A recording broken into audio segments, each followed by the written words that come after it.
What's going on, everybody? Nico Lind here, and we're actually sitting in my office right now. It's late at night, and I'm just putting together some fishing setups for a client of mine. We just went and bought a 34 yellowfin, and with the boat, we got a bunch of new setups, rods and reels, and all that good stuff. And I'm putting them together for him, and while I'm doing so, I figured I would make a video on how to properly put a rod and a reel together, and then rig it up, so that, you know, over time it stands the test of time and that it's done properly, so you're gonna have no tackle failures when you need it most, when you get a fish on. So the things you need are, of course, the reel. We went with some international VISXs. This is a 50. The rod, we ended up going with blackfin rods out of Jupiter. They're great rods. The Marlin inlay, he went all black, everything on that. You need a screwdriver, flathead, the biggest flathead you can find. Tef gel, what Tef gel is, it's basically a gel that you can put between two dissimilar metals, and it will stop them from, you know, interacting with each other and corroding each other. It also will help and basically stop any salt from working its way into the tight spots between the rod seat and the foot of the reel, and this helps with long-term corrosion. And then the last thing you need is the hardware that comes in the box with the reel.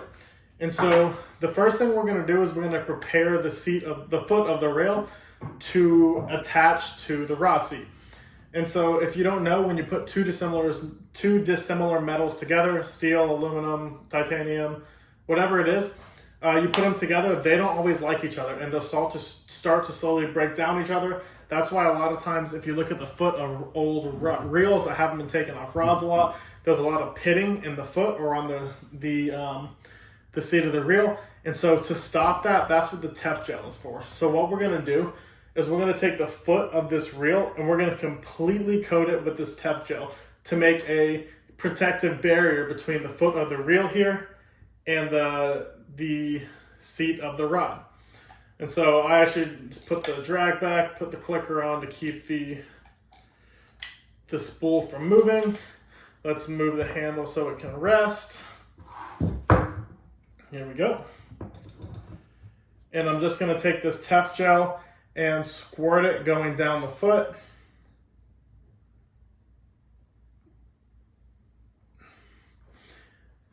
This, 3 lines, 1 down the middle, 2 down the sides. And then when you buy Tef gel like this, it comes with this little brush. It looks almost like a makeup brush. I actually use that brush to go and, you know, smear the cream to gel around so that it covers every metal surface that's going to be touching the seat of your rod.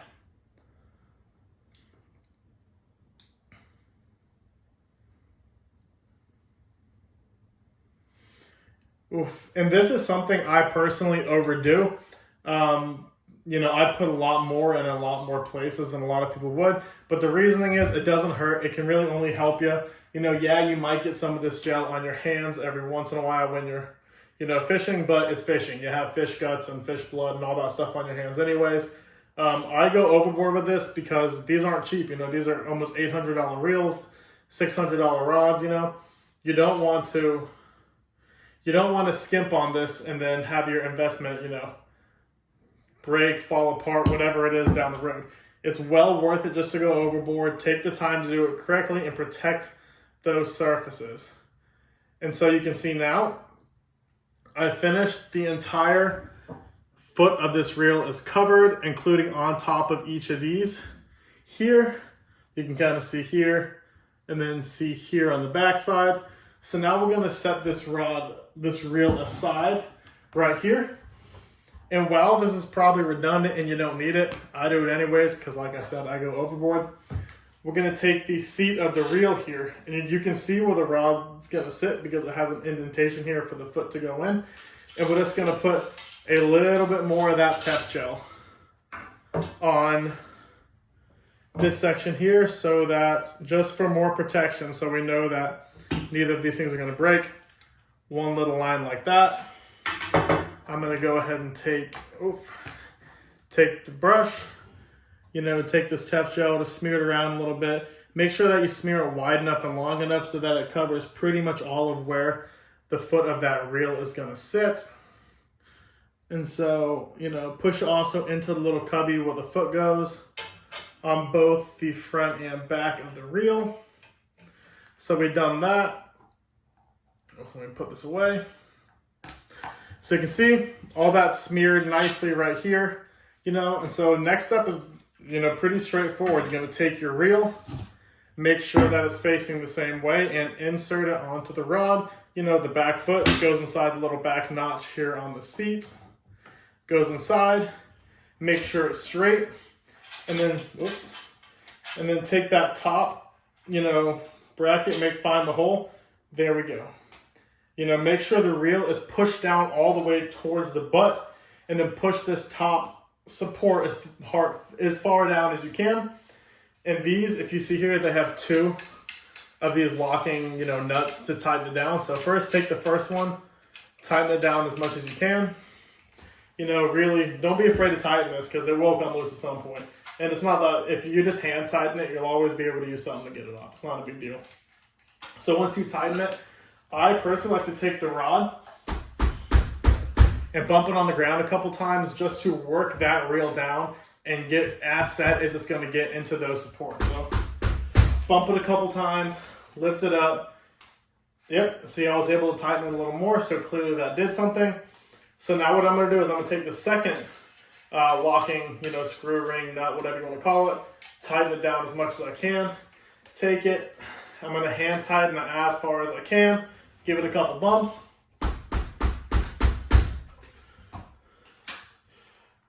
Boom. So that's on. So now I'm going to set the rod upside down here so I have access to the bottom of it. And this is where I'm going to use these supporting hardware. So here you have the backing. If you look at the reel here, this goes on the back side of the reel and it, with some screws, locks into place. And so basically it sandwiches the rod seat between this and the reel. It makes it so that reel is not going anywhere. It's all conventional reels have this. It's not just a Penn International thing. But like I said, I tend to overdo the Tef gel. So on the bottom of this, I'm going to go and put Tef gel on every surface that's going to be touching the reel seat. Again, none of this stuff is cheap, so you want to protect your investment. So I put it on there. I'm going to take my, that's what it looks like. I'm going to take my little brush it comes with, brush it around a little bit, get it nice and worked up, make sure I get all the surfaces that are going to be touching, the metal of the reel seat. Alrighty.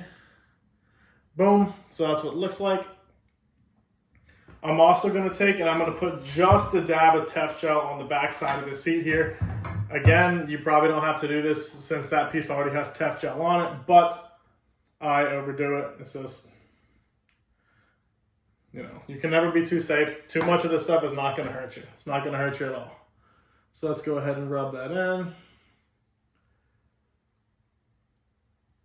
Oof.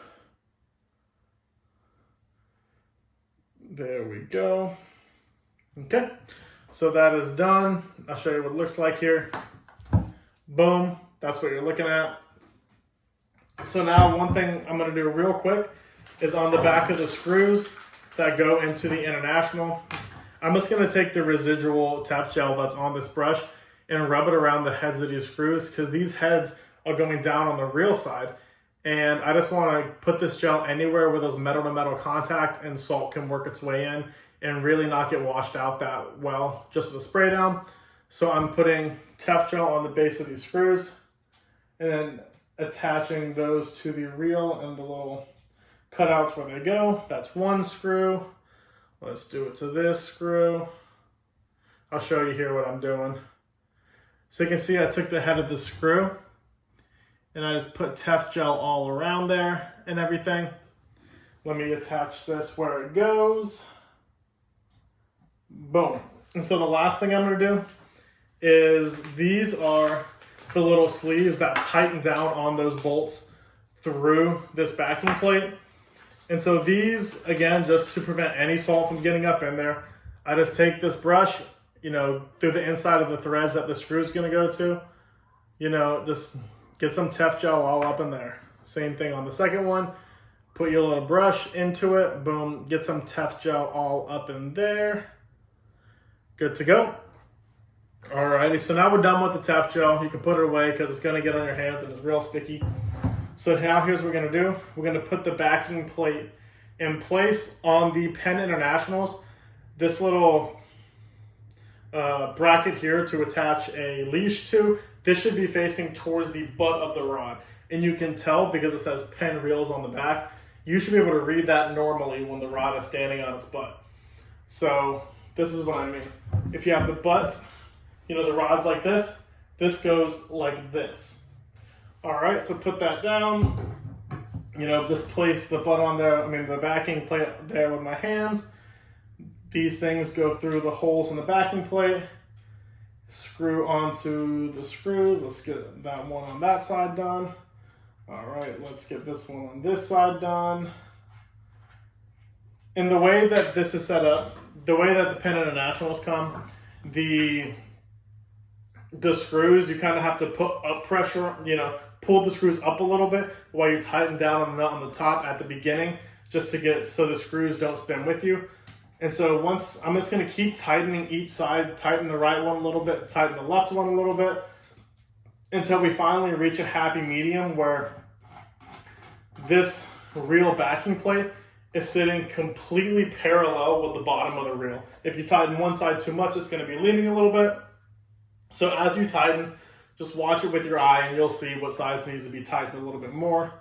So let's keep going here. We're pretty good, honestly. I actually did that pretty well.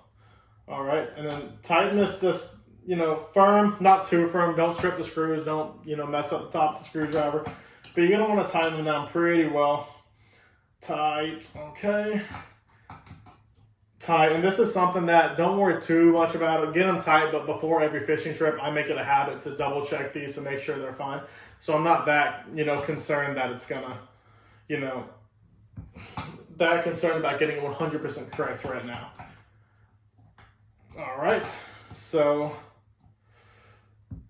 they are on, and you can see, boom, our setup is finished. We have our International 50 VISX with the high-vis yellow on the rod with all black hardware. Give you all a little view here. Pretty sweet setup. I think it looks pretty badass, the silver and the black and the yellow. My opinion though. But this setup's ready to go. I'm gonna go ahead and now show y'all how to do the bimini twist to, you know, get the double line to where a bimini twist, then you put a snap swivel on the bimini twist, and then on that snap swivel, you're gonna snap into the leader for whatever you're fishing for. You know, if you're doing marlin, you can attach a long, you know, 20-foot leader, you know, dolphin, little 4-foot leader. But I'm gonna show you how to do that bimini twist and then put the snap swivel to the bimini twist so you're ready to hook up to any rig and setup that you want for whatever kind of fishing. So let me get these rods situated and we'll get into it. So real quick before we get to the bimini twist, I just want to show you what these setups look like. I have 4 of them here. You can see they came out fantastic. Boom, these are 50s. We have 2 50s here, 2 30s here. We have more, but the rest of them are not getting done tonight. This is just what I have time to do. But as you can see, they look pretty badass. I'm very happy with them. We are just now going to, you know, get on to doing the bimini twists.